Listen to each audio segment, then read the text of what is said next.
In this video, it's going to be focused on if you're the type of person that avoids conflict, you walk on eggshells, you never really speak up, or any type of conflict, you are not in there. You know, you're the type of person who will watch or not say anything to not disturb people or not upset them. So in this video, I'm going to explain briefly about why that is, why you're doing it, which program is running, and how to undo it. Okay. I did a session today, and these are great videos. When I go into a real client's situation, you're going to find that it's the same for pretty much everyone, especially if you're left side of the hamster wheel. If you don't know which side of the hamster wheel you're on, you check the quiz out below. You can click on that and get a free report. Just that free report will tell you a lot about yourself. So I work with this client. He's an extremely clever guy. Really lovely business owner, very gentle, kind guy. And in the session, it came up that something had happened where there was this dispute had happened in his workplace, and he knew that he had to sort of de-escalate it, but he also had an opinion to share, but he didn't want to. And afterwards, he ruminated about not really doing anything. What he did do was sit in the middle of these people who were arguing and didn't say anything. And so we broke down the deeper program and what was happening.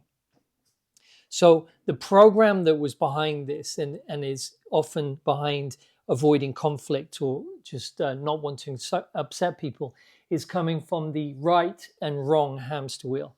Again, you might be hearing this for the first time and say, what do you mean hamster wheel? When you're looking at the mind, when you watch it very closely, and what I mean by that is like metacognition, is being able to observe your thoughts. And so if you observe them, if you do that, and because I've done it, if you do it, you'll see the same thing. You'll see that all your worries and concerns and struggles and pain and upsets and hurt, if you follow the thought down, it's always going to be one of 5 thoughts, main thoughts. The thoughts are dualistic in that they're opposites. So right and wrong is one of the hamster wheels. So when he was talking, he was saying, I was worried about things going wrong. I didn't want to say the wrong thing. I tried to do the right thing, but I didn't do anything. And then afterwards, I felt I'd done the wrong thing.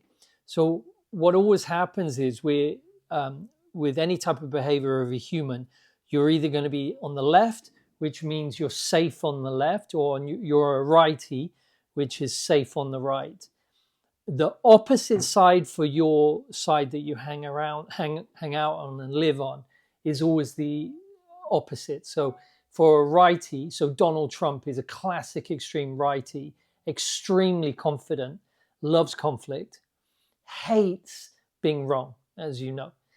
With this client, he's on the left. He's less confident. He wants to be confident, but he keeps coming back to feeling like he's done something wrong or that something's wrong. So as in a hamster wheel, his behavior, he wants to be up here being right, but he keeps on perceiving that he's doing the wrong thing, or I mustn't say anything. I must avoid saying something in case it's wrong. But in the end, and this is the problem for a lefty, you end up feeling wrong and useless. But the program is trying to keep you safe. So for a lefty, the people who try and avoid conflict lack confidence because they don't say anything, right? If you're confident, you can talk and you don't, people can say, oh, that's wrong, you don't care. That's confident. If you avoid conflict, you're not confident. And you think kind of deep down that you're wrong, and you're wrong to speak up, and you're going to say something wrong. So in the end, if you watch your thoughts and your behavior, you'll see this program running. If you avoid conflict, this program's running. But if you watch very closely, you'll see that it's a glitchy program, which is why I wrote my book, Glitch. In the more you try and do the right thing by everyone, you end up just doing the wrong thing. Yeah. So you end up always coming back to feeling useless or wrong or not confident. And so a very intelligent person like my client was like, why, this is crazy. I don't understand why I do this. But we have to understand that this program, where it was created in early childhood.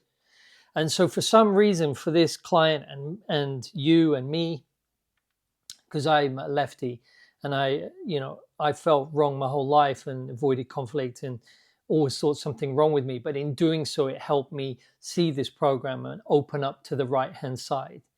Yeah. And so I can help others now. But you're going to see that this, when you're a child, you create these programs, and this client created a program that it was safe not to say anything. It was because if he said something and expressed his needs, his parents or whoever was around him as a child made him feel wrong for doing that. And this happens a lot.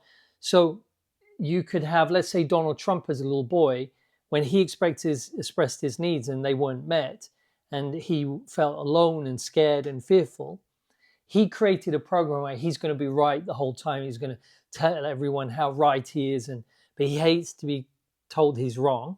I only use Trump because he's everyone knows him, president of the United States. So it's you can see it so easily with him. He hates to be criticized. But the lefty, in fact, it's dangerous to be confident, because for some reason as a child, when the child tried to be confident, it was dangerous. So the parents maybe shunned him or told him off for expressing his needs. So he learned that there was something wrong with him. And so he constantly runs the same program. I mustn't say anything. I'm to be right. But you don't live. It's constant. It's a prison. You don't live fully because you desperately want to be confident and get your needs met and speak your mind, but you can't. So this is where we have to understand these programs are running in the background. You must be gentle with yourself. And then we moved to, how do we resolve this? Well, you have to see you're running this program. So the reason why I created the framework for a hamster wheel is for people to watch this program, the thoughts that come up, and they go, I know, I feel like I've done something wrong. I know that hamster wheel. That's not me. That's little me, little Rob. And so I know little Rob wrote these programs because they're kind of glitchy. They're childlike, but they run everyone. So you could say the president of the United States, the person running America, is being run by a 4-year-old, but everyone's running these 4-year-old programs, not just him. It's everyone on the planet. And when you start looking at this more deeply, you'll see it clearly. So what you have to do, if you avoid conflict and you're worried about saying the wrong thing, the moment you have that thought, you have to go to little you and say, hey, it's okay. It's just scared old program coming up. So the program's very, very basic. It's amazing that the child was able to do that. But you've got to show it some love. And in doing so, and in really watching this program come about, you can start to dissolve it. That is the only way. Don't do any courses where you try and be confident or fake it until you make it. That doesn't work. You're just reinforcing the program. You're trying to do the right thing, but it's reinforcing it. So you can take the quiz underneath. That's glitchthebook.co/quiz. You can find out which side you're on. My book, I think it's on Amazon and Kindle. It's like $7. It tells you everything that you need to do to become your own authority and to live fully. $7 to finally live. Or you check out my website, do one-on-one coaching like I do here with the whiteboard, and it's so valuable. So anyway, if you could like and subscribe, that'd be great. It really helps the channel. I'm trying to get it out there more. And it's starting to work. So anyway, thanks so much. I hope you found this valuable, and please look into it. It's going to absolutely transform your life. Thanks so much.